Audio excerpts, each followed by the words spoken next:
करके बिलाल की तबीयत खराब हो जाती है। ये बिलाल आका के बड़े दीवाने का नाम है, बड़े शैदाई का नाम है, बड़े फॉलोवर का नाम है।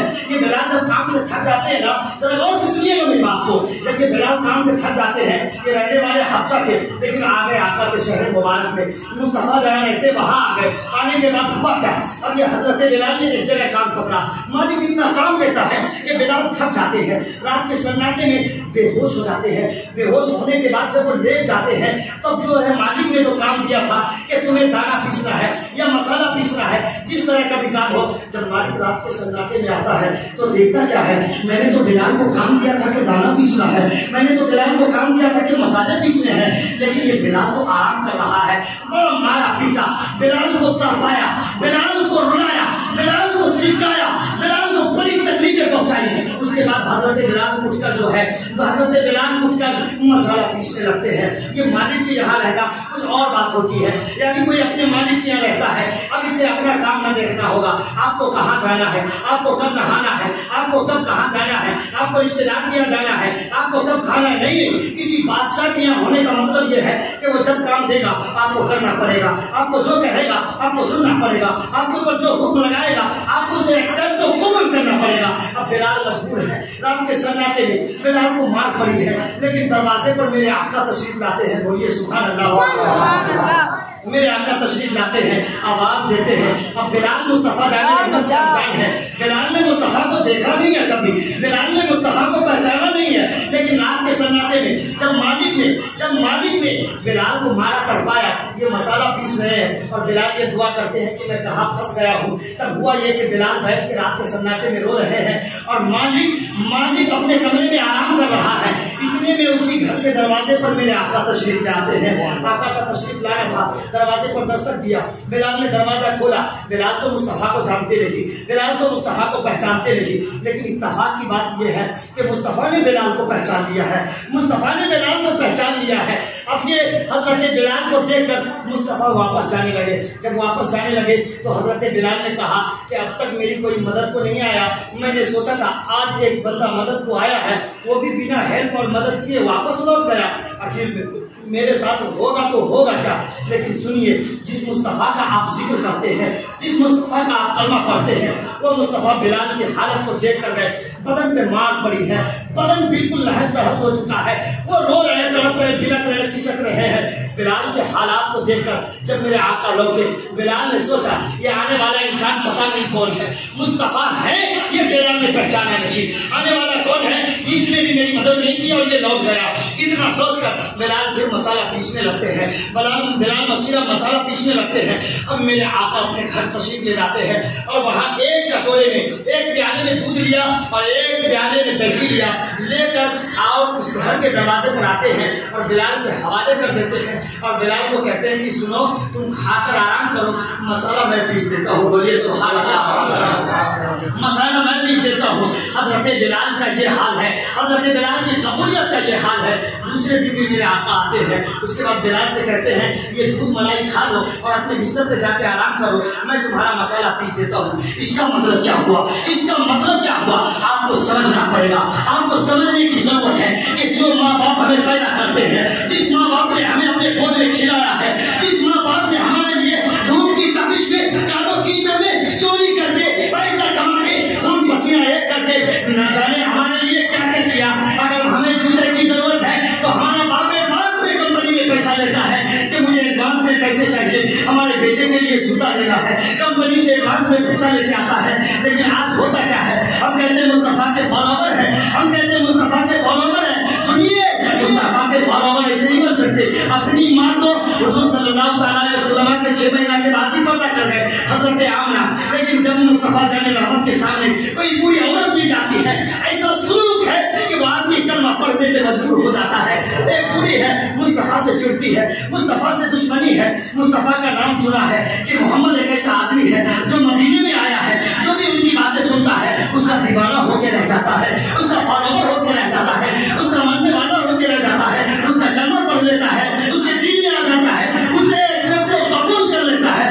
इसलिए उस बुरी ने फैसला किया मुझे मोहम्मद को न देखना है, न मोहम्मद की बात सुननी है और अपना मोहम्मद का कलमा पढ़ना है, अपना सरो सामान समेटा बोरिया में और लेकर चल दिए। अब देखिए होता क्या है, बुढ़िया सरो सामान लेकर चली है, बुढ़िया जा तो रही है लेकिन रास्ते में मेरे आका नजर आ जाते हैं। अब बुढ़िया ने मेरे आका को पहचाना नहीं है, जरा दो बोल से जोर से बोलिए सुभान अल्लाह। बुढ़िया ने मेरे आका को पहचाना नहीं और मेरे आका ने भी समझा नहीं कि आखिर माजरा क्या है। अब बूढ़ी को जब थके हुए देखते हैं, ज़ईफ है, बिल्कुल हालत खराब है। सुनो, हम कहते हैं मुस्तफा के दीवाने हैं, माँ को सताते हैं, बीवी को खिलाते हैं। कभी ये शौक हुआ कि चाउमीन अंडा रोल मार्केट से लाकर हम अपनी माँ से गए, मेरी माँ ले आज मैं तेरे लिए चाउमीन अंडा रोल आया हूँ। मेरा ईमान बोलता है वो माँ चाउमीन अंडा रोल खाएगी तो नहीं, लेकिन माँ का सीना खुशी से चौड़ा हो जाएगा। क्या कर दिया सुनिए, मैं आपको बताता हूँ। जिस मुस्तफा के फॉलोवर हैं उस मुस्तफा का कैरेक्टर जरा सवाल कीजिएगा। ये मुस्तफा उस बूढ़ी से मुलाकात हुई, बूढ़ी भाग रही मुस्तफा के डर से, लेकिन मुलाकात हो गई मुस्तफा जाने रहमत से। लेकिन मुस्तफा ने बूढ़ी को जाना नहीं, बूढ़ी ने मुस्तफा को जाना नहीं, बड़ी परेशान है, ज़ईफ़ी की हालत में है, काफी बुरी हो चुकी है, सामान को उठा नहीं पा रही है, उठाती है एक कदम चलती है, पटक देती है, गिरा देती है। जब आका ने देखा तो कहा, बूढ़ी माँ आप ये सामान लेकर कहाँ चली हो? अगर इजाजत दो तो मैं आपका सामान उठाकर आप जहाँ जाना चाहती हैं मैं आपको पहुँचा सकता हूँ। तो बूढ़ी कहती है कि तुम तो बड़े भोले भाले आदमी मालूम हो रहे हो, आखिर माजरा क्या है, तुम मेरा काम ये क्यों करोगे? मेरे आका का जवाब सुनो। मेरे आका कहते, बूढ़ी माँ मैं इसी के लिए तो दुनिया में आया हूँ। अब बूढ़ी ने मेरे आका को पहचाना नहीं, बूढ़ी आका के डर से भाग रही है कि आका की बात सुन के कहीं मैं भी ना उनका दीवाना और गुलाम हो जाऊं। बूढ़ी भाग रही है, आका ने सामान उठाया, बूढ़ी को पहुंचाने के लिए चले। अब पहुंचे कहाँ? एक जंगल के इलाके में पहुंचे जहाँ बूढ़ी को ठहरना है। बूढ़ी का सामान उतार दिया, अब मुस्तफा जाने रवाना होने लगे, लेकिन बूढ़ी ने आका का हाथ थाम लिया, कहा, बाबू तुम बड़े सीधे साधे मालूम होते हो, तुम बड़े सीधे साधे मालूम होते हो, तुमने आखिर ये काम क्यों किया? मुस्तफा कहते हैं कि मैंने ये काम इसलिए किया कि मेरा ये कर्तव्य है, मैं इसी काम के लिए दुनिया में भेजा गया हूँ। अब बूढ़ी कहती है कि तुम किस कबीले से ताल्लुक रखते हो? मेरे आका फरमाते हैं मैं कबीले कुरैश से ताल्लुक रखता हूँ। मेरे आका से ये बूढ़ी पूछती है कि तुम बड़े सीधे और भोले भाले लग रहे हो। सुनो, तुम इतने सीधे साधे लग रहे हो, मदीना में, मक्का में, मदीना में जरा सोच संभल के रहना। वहाँ एक लड़का आया है जिसका नाम मोहम्मद है, वो अपने कलमे का प्रचार कर रहा है, वो अपनी दीन का प्रचार कर रहा है, वो अपनी शरीयत का इकरार कर रहा है। जो उनकी बातें सुनता है उनका दीवाना होकर रह जाता है, जो उनकी बातें सुनता है उनका गुलाम होकर रह जाता है, जो उन्हें देखता है उनका गुलाम और शैतानी आशिक होकर रह जाता है। इसलिए बाबू सुनो, तुम बड़े सीधे साधे हो, तुमने मेरा काम कर दिया, अपनी मजदूरी तो लेते जाओ, लेकिन वहाँ उस मोहम्मद से बच के रहना और तुम अपना जरा नाम तो बताते जाओ कि तुम्हारा नाम क्या है, ताकि मैं भी तो याद रखूंगी कि कोई बंदा था जिसने मेरी बोतली को उठा दिया था, जिसने मेरे भारी बोझ को उठा दिया था। अब बूढ़ी ने इतना कहा है, जो मुस्तफा से भागती चली आई जंगल तक, मुस्तफा ही ने सामान पहुंचाया। अब बूढ़ी कहने लगी, बाबू जरा बच के रहना उस मोहम्मद से, और तुम्हारा नाम क्या है बताता जा, और अपना मजदूरी लेकर जा, तुमने जो सामान पहुंचा दिया है। तब मेरे आका कहते हैं कि हे बूढ़ी माँ, जिस मोहम्मद से भाग के तुम मदीने से जंगल को चली आई है, उसी मोहम्मद को तुम अपने सामने देख रही है। मेरे आका ने कहा, ए बूढ़ी आप क्यों भाग के चली आई हो? बूढ़ी कहती है कि तुम ही मोहम्मद हो, तुम्हें ही देख के लोग फॉलोवर हो जाते हैं, तुम्हारा कैरेक्टर, तुम्हारा चाल चलन, तुम्हारा करतूत, तुम्हारा किरदार तो बड़ा उम्दा है, बड़ा निराला है, तुम इतने अच्छे हो। मैंने सुना था कि जो मोहम्मद को देखता है वो उनका फॉलोवर हो जाता है, जो मोहम्मद की बातें सुनता है वो उनका गुलाम हो जाता है, वो उनका शिकारी हो जाता है, वो उनका चाहने वाला हो जाता है। मैं उसी के दर से भाग के आई थी, अब तुम ही मोहम्मद निकले तो बेटा मोहम्मद देर मत कर, अपना हाथ दे और कलमा पढ़ा दे।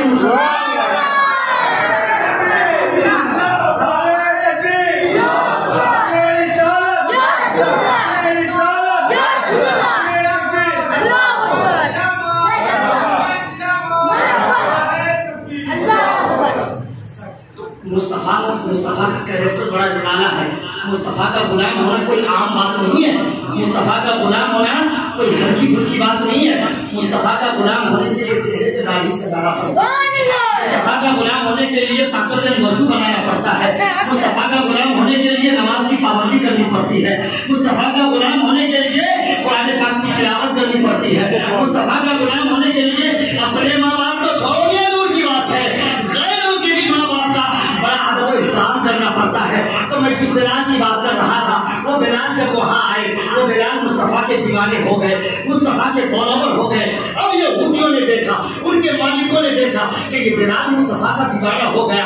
आज कहते हो आप ना कि हम मुस्तफा के दीवाने हैं, एक लाइट लगाकर मुस्तफा के दीवाने, दो झंडे लगाकर मुस्तफा के गुलाम, एक नाम पढ़कर सलाम पढ़कर हम मुस्तफा के शहरी। लेकिन ये बिलाल को देखो जो मुल्क हबशा से आया है, लेकिन ये बिलाल बड़ा अजीब बिलाल है, मुस्तफा का गुलाम है, मुस्तफा का आशिक है, मुस्तफा का शहरी है। जब लोगों को पता चल गया ये बिलाल मुस्तफा का दीवाना हो गया है, अब लोगों ने बिलाल को पकड़ा, जमीन पे घसीटना शुरू किया कि ऐ बिलाल, तुम्हें जितनी दौलतें चाहिए हम लोग तुम्हें देने के लिए तैयार हैं, लेकिन तुम मुस्तफा के फॉलोवर मत बनो, मुस्तफा का कलमा पढ़ना छोड़ दो।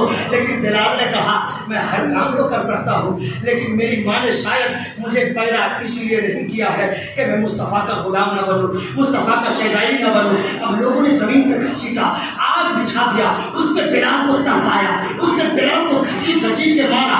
अब बिलाल अल्लाह अकबर अल्लाह अकबर ला इलाहा इल्लल्लाह की आवाज बुलंद करते रहे।